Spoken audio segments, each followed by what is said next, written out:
पवार काका पुतण्यांची शोकांतिका. अजित पवारांचं नुकतंच दुःखद निधन झालं आणि त्याच्यानंतर महाराष्ट्र विधानसभेचं पहिलंच अधिवेशन पार पडतं आहे. त्याप्रसंगी अजित पवार आणि इतर दिवंगत सदस्यांना श्रद्धांजली अर्पण करण्याचा कार्यक्रम झाला. त्या दरम्यान सध्याचे मुख्यमंत्री देवेंद्र फडणवीस साहेब म्हणाले की न झालेले अतिशय चांगले मुख्यमंत्री म्हणजे अजित पवार.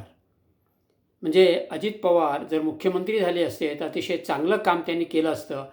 प्रशासनावर त्यांची खूप मोठी पकड होती, कामाचा उरक चांगला होता, निर्णयशक्ती चांगली होती वगैरे असं त्यांना विशेषणानं लावली.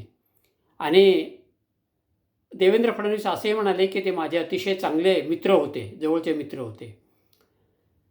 दुसरी गोष्ट अशी की त्यानिमित्ताने मला आठवली ती अशी की शरद पवारांच्या बाबतीमध्ये उद्योगपती बजाज असं म्हणायलाच आठवतं आहे की न झालेले अतिशय चांगले उत्तम पंतप्रधान म्हणजे शरद पवार असं ते म्हणालेले आहे. ते उद्योगपती म्हणजे शरद पवार त्यांचा कामाचा आवाका, देशाच्या समस्यांबद्दलची त्यांची ज्ञान, विविध प्रश्नांबद्दलचं देशाच्या सीमा असतील, संरक्षण खातं असेल वगैरे सगळं, आणि ते डोळ्यापुढे ठेवून बजाज असं म्हणाले होते की न झालेले अतिशय चांगले पंतप्रधान म्हणजे शरद पवार. म्हणजे काका पुतण्यांच्या बाबतीमध्ये अशा प्रकारचं वक्तव्य करण्यात आलेलं आहे, परंतु ते पदं त्यांना काही मिळालेली नाहीत आणि एक प्रकारची शोकांतिका म्हणावी लागेल.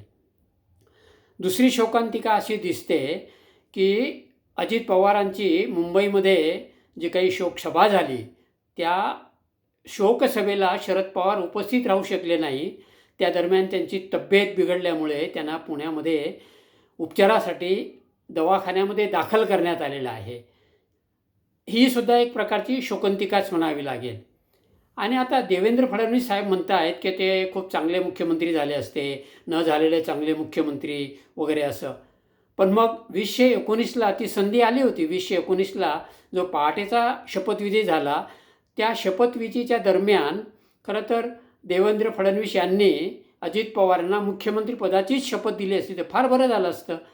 आणि त्यांच्या मनामध्ये ही खंतच राहिलेली, सल राहिलेली, ती सल कदाचित राहिली नसती आणि त्यांचे मित्र मुख्यमंत्री झालेलं त्यांना बघता आलं असतं. म्हणजे ते म्हणतात, परंतु मात्र कृती करायची वेळ आली होती तेव्हा मात्र तसं काही त्यांनी केलं नाही.